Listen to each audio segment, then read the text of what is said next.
It's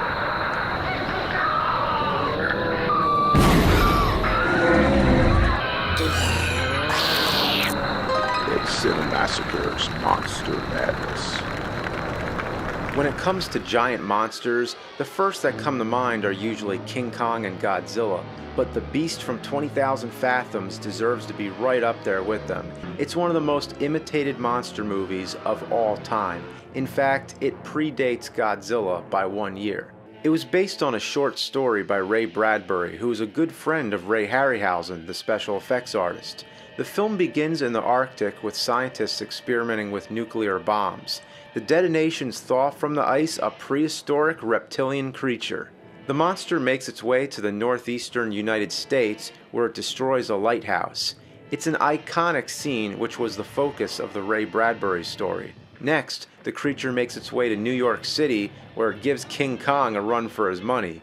You know the whole monster on the loose scene, the monster stomping his way through town, the crowded streets of people running. All these conventions began with this movie. Even the scenes with the scientists speculating on what the monster is, that would be repeated in every Godzilla and Gamera film. It all started here. If I didn't talk about any of the human characters, that's because they don't matter. That's not to say the rest of the film isn't well made, but the monster is the star. Ray Harryhausen said that Hollywood would usually glamorize the actors, but he wanted to glamorize the monster. He succeeded in stealing the whole show. The creature, or Rhedosaurus as it's known, is one of your best examples of the art of stop motion, where the monster is sculpted by hand and painstakingly animated frame by frame. Harryhausen did all the animating by himself. He felt that way he could concentrate better without the distraction of having a crew. This also meant he worked long hours all by himself, enough to make a normal person go crazy. The Rhedosaurus looks amazing. It doesn't take much to appreciate. You look at it and it's instantly appealing. I don't know how to explain it. It's just a cool looking monster. Every shot it's in is well executed. He's always doing different lighting effects with it. I especially like when it comes in and out of the shadows. It's just well crafted all around.